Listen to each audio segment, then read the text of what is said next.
కేసీఆర్ గారి నాయకత్వం, కేసీఆర్ గారి నాయకత్వం.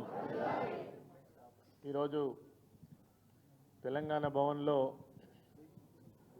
మన డైరీ ఆవిష్కరించుకుంటున్నటువంటి సందర్భంగా కార్యక్రమానికి విచ్చేసినటువంటి గౌరవ బీఆర్ఎస్ పార్టీ వర్కింగ్ ప్రెసిడెంట్ గౌరవనీయులు కేటీఆర్ గారు, మాజీ మంత్రివర్యులు హరీష్ రావు గారు, పెద్దలు మధుసూదనాచారి గారు, మాజీ మంత్రివర్యులు వేదిక పైన ఉన్నటువంటి మాజీ మంత్రులు, మాజీ శాసన సభ్యులు, శాసన మండలి సభ్యులు, రాష్ట్ర స్థాయిలో జిల్లా స్థాయిలో పనిచేస్తున్నటువంటి నాయకులందరికీ, పాత్రికేయ మిత్రులందరికీ కూడా నమస్కరిస్తూ, పెద్దలు మధుసూదనాచారి గారు చెప్పినటువంటి విషయాలను మనం ఇప్పుడే మా మహిళా సోదరిమణులందరికీ ఈరోజు కొన్ని ప్రత్యేక పరిస్థితులను మనం ఎదుర్కొంటున్నటువంటి విషయం మనందరికీ కూడా తెలుసు. కాకపోతే గతంలో అనేక ప్రభుత్వాలను, అనేక ముఖ్యమంత్రులను చూసినాం, కానీ ఇంత దుర్మార్గంగా ప్రజలను వంచి మోసం చేసి అలిమిగాని వాగ్దానాలు చేసి ఓట్లు వేయించుకొని అధికారంలోకి వచ్చి, సరే పార్టీలుగా ఉన్నటువంటి ప్రతిపక్ష పార్టీలను, నాయకులను ఇబ్బంది పెట్టడం అనేటువంటిది ఒక వంతు. ఇది అక్కడ ఇక్కడ కొన్ని రాష్ట్రాల్లో జరుగుతుంటుంది, మనం కూడా చూస్తుంటాం. కానీ ప్రజలను కూడా వంచి, ప్రజలు ఎక్కడైనా ఎదురు చెప్తే వాళ్ళను కూడా కేసులలో పెట్టి, జైళ్ళల్లో పెట్టి అంచివేసేటువంటి ధోరణి మాత్రం మనం ఒక కొత్త వరవడి రాజకీయాలలో చూస్తున్నాం. ఇది చాలా దుర్మార్గం. ఇది ఎంతో కాలము నడవదు. చరిత్రలో ఎంతోమంది నాయకులు ఈ నిరంకుశత్వాన్ని చేసినటువంటి వాళ్ళు, ఈ బలవంతంగా ప్రజలను అంచివేసినటువంటి వాళ్ళు, ప్రశ్నించే గొంతులను నులిమేసినటువంటి వాళ్ళను చరిత్ర అనేక రకాలుగా సమాధానం చెప్పింది. ప్రజలు చూస్తూ ఊరుకోరు. సమయం సందర్భం వచ్చినప్పుడు సరైనటువంటి గుణపాఠం చెప్పేటువంటి బాధ్యత కూడా మనం మోటివేషన్ చేసినా చేయకున్నా అన్నీ కూడా గమనిస్తూనే ఉంటారు. ప్రతి విషయాన్ని కూడా ఆ సమయం నిజంగా కూడా కొంత సమయం గడిచిన తర్వాత వస్తుంది కావచ్చు అనుకున్నాం.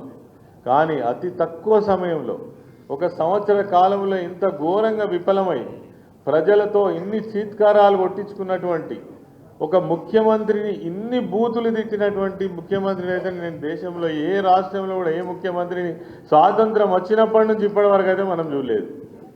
మరి తిట్టడము, అంతకంటే డబుల్ ట్రిబుల్ తిట్టించుకోవడం, ఇది ఈనాడు ఉన్నటువంటి పరిస్థితి మనం చూస్తున్నాం. ఒక ముఖ్యమంత్రి అంటే ఒక గౌరవప్రదమైనటువంటి స్థానం. ప్రజలకు జవాబుదారీగా ఉండి ఈ రాష్ట్రంలో ఇచ్చినటువంటి వాగ్దానాలన్నీ అమలు చేయడంతో పాటు ఈ రాష్ట్రం యొక్క అభివృద్ధి కోసం పాటుపడేటువంటి బాధ్యతలో ఉన్న ముఖ్యమంత్రి ఎంత దారుణంగా మరి వ్యవహరిస్తున్నాడో మనం ఈ సందర్భంగా అందరూ కూడా గమనిస్తున్నారు. అది పోను, ఈరోజు వాళ్ళ ఏం లక్ష్యం అంతా ఒక్కటే, బీఆర్ఎస్ పార్టీని ఎట్లా ఇరుకున పెట్టాలి, కేసీఆర్ గారిని ఎట్లా ఇప్పటికే చేయాల్సినంత బదనాం చేసేందుకు ఇలా ప్రజలు రియలైజ్ అయిపోయి, అయ్యో ఇవన్నీ తప్పులా, మేము నమ్మినవన్నీ తప్పులా, వాళ్ళు చెప్పినటువంటి ఘోరమైనటువంటి అబద్ధాలని ఈరోజు అంటే ఆలోచిస్తున్నటువంటి తరుణంలో పార్టీ నాయకులను ఏ రకంగానైనా ఇబ్బంది పెట్టాలి, కేసులలో ఇరికించాలి, ఎన్నో రకాల నెపం పెట్టాలనేటువంటి ఒక ప్రయత్నం ఏదైతే ఉందో, ఇవాళ ఇప్పటికే ఈ ప్రభుత్వం వచ్చి సంవత్సర కాలంలోనే అనేక రకాల ఆరోపణలు, ఏ ఒక్క ఆరోపణకైనా నిజంగా సాక్ష్యాలు ఉన్నాయా, తప్పులు జరిగినాయా అంటే ఎక్కడ కూడా లేవు. ఇలా కేటీఆర్ గారి మీద ఇప్పటికి ఇది 3వ 4వ ఆరోపణ. ఆగా రేపు అరెస్ట్ చేస్తాం, ఎల్లుండి జైల్లో పెడతాం, మంత్రులు మాట్లాడే, ముఖ్యమంత్రి మాట్లాడే, ఇటువంటి ఒక దారుణమైన పరిస్థితి నడుస్తున్నది. ఇవాళ మళ్ళీ ఈ కారు రేస్ ఏదైతే ఉన్నదో దీంట్లో మరి తప్పు జరగలేదని అనేకసార్లు చెప్పినప్పటికీ, శాసనసభలో మీరు చర్చకు రండి, ఏదైనా తప్పు జరిగితే ఖచ్చితంగా సభాముఖంగానే చర్చిస్తామని చెప్పినప్పటికీ కూడా మరి దానికేమో తావివ్వకుండా బయటకు వచ్చి మరి పోలీసురా వాళ్ళ చేతిలో ఉంది కాబట్టి, అధికారం చేతిలో ఉంది కాబట్టి, మేము ఏమంటే చేయగలుగుతాం కాబట్టి బలవంతంగా ఇవాళ కేసులలో పెట్టి అరెస్ట్ చేసేటువంటి ప్రయత్నం చేస్తున్నారు. ఇంకొక విషయం ఏంటంటే జనరల్గా ఒక పార్టీలు అంటే కేంద్రంలో ఉన్నటువంటి బీజేపీ ప్రభుత్వం కావచ్చు, రాష్ట్రంలో ఉన్నటువంటి కాంగ్రెస్ ప్రభుత్వం కావచ్చు, కలిసి పనిచేస్తున్నట్టుగా మనకు కొట్టొచ్చినట్టుగా కనబడుతుంది. నిన్న జరిగిన సంఘటనే మనకు ప్రత్యక్ష సాక్ష్యం. కాంగ్రెస్ వాళ్ళు పోయి బీజేపీ ఆఫీస్ మీద దాడి చేస్తే వాళ్ళు తిట్టాల్సింది ఎవరిని? అరవింద్ అయినట్టయినా ఒక ఎంపీ ప్రెస్ మీట్ పెట్టి ఆయన నోట్ల నుంచి మాట ఎత్తుకోవడమే కేసీఆర్ని ఎత్తుకుంటాడు. జరిగిన దాడేమో బీజేపీ పార్టీ కార్యాలయం మీద. వాళ్ళు మాత్రం లోపల కలిసి ఉంటారు.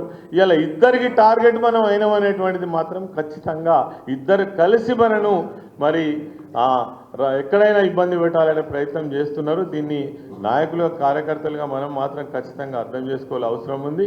బీఆర్ఎస్ పార్టీకి త్యాగాలు కొత్త కాదు, ఉద్యమాలు కొత్త కాదు, కేసులు కొత్త కాదు.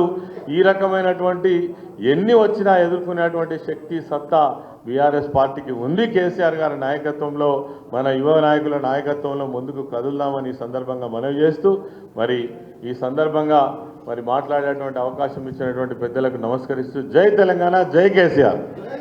పెద్దలు కొప్పులీశ్వర